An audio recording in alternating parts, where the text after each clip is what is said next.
Hello everyone, and welcome to a training video brought to you by 873 Gear Security That Never Rests.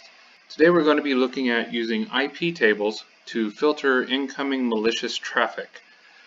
Now what we have here is my RedHat Enterprise server, and I've copied a system log. What we're going to do is just take a look at that real quick. So here on the command line I'm going to type in cat to read it. Syslog copy, which is the name of the file I made. Then I'm going to grep out of that file anything that says failed.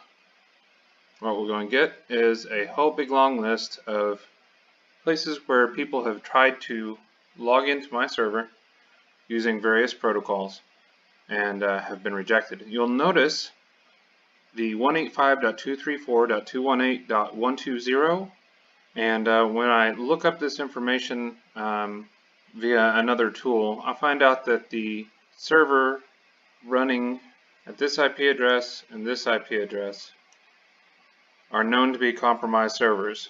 So they're being used by people to maliciously attack other servers. So we want to just quickly eliminate those, but we also want to cause as many problems for the attacker as possible.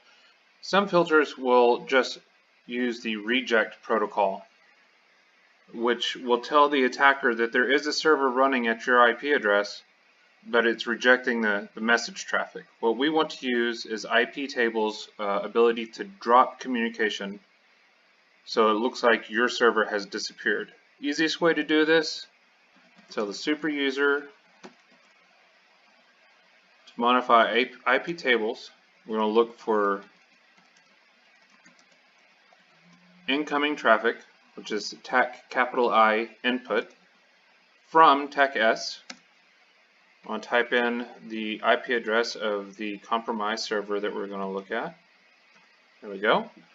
And TAC J is what we're going to do with it, and we're going to drop that communication. Basically that means there's no response, there's no rejection message. We're going to effectively make our server disappear from this from the targeted IP address. So we're going to put in our sudo password, and it's done. Now to take another step towards ensuring safety, especially in this situation where my server has no business being contacted by a hosting farm, any server from a hosting farm, what we can do is the same command, except when we get to the from, we're going to give it a range. And this range is just going to be limited to that spectrum there.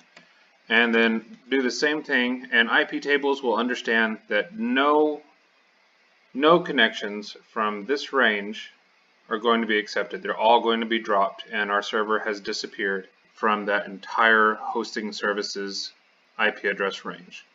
To review what's on there, we can do sudo IP tables TAC capital L, and it's going to give us a big list, so we're going to narrow it down to